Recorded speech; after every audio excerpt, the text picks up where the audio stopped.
And on 9/11, I was supposed to go to the city. The train that I was supposed to take went under the Twin Towers. And I fell asleep. And when I woke up, my phone was ringing a lot and the TV was on. The most horrifying days in American history. Enemies of freedom committed an act of war against our country. And the news reporter kept repeating Allahu Akbar. And I said, what is Allahu Akbar?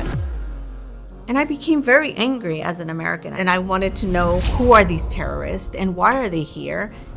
So I started looking to visit a mosque. And then I found the mosque is like very close. And my hands were sweating. I was so nervous. And I started walking. I put on the headscarf and I took pictures and I posted them. And my family said, what is this? My closest cousin was very upset and she pulled my hijab and she slapped me. And she says, you're not Arab, take this off. And then she went again and I held her hand and I said, would Jesus be happy with you if you hit me? So she stopped and she said, get out. I don't want to see you.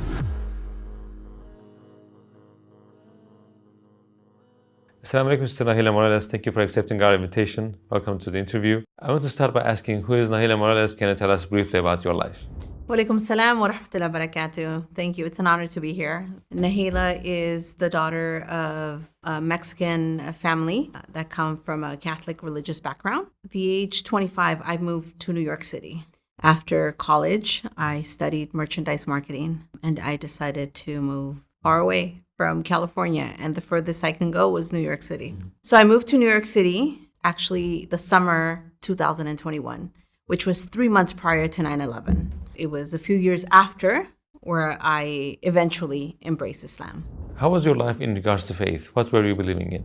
So I was born in a Catholic home. I never thought Jesus was God. I did have a very high level of respect for the Virgin of Guadalupe, which is the Virgin Mary in Mexico, because culturally in Mexico, the Virgin of Guadalupe has a very high level rank. We did go to church on special occasions, perhaps Sundays or a wedding, a baptism, but not necessarily on a regular basis. So since I was 7 years old, I always had curiosity of the 3-in-1. And there was a level of respect for my grandmother that I couldn't ask too many questions. And when I was growing up, I would ask her, why is it 3? And she would just tell me, you just have to believe. So it was always like the door was closed. So it was very difficult to believe in 3-in-1.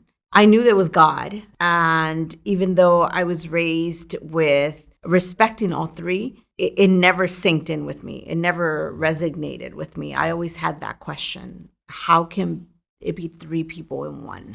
How did you first hear about Islam? It wasn't until 9/11 that it really made me look into the religion of Islam. My birthday is September 12th. And I had a huge plan to spend it in New York City because I lived in the suburbs at the time. And on 9/11, I was supposed to go to the city and I fell asleep. The train that I was supposed to take was the 1 or the 9 that went under the Twin Towers. If I didn't fall asleep, I most probably would have been under the Twin Towers because I was going to leave around 6:30.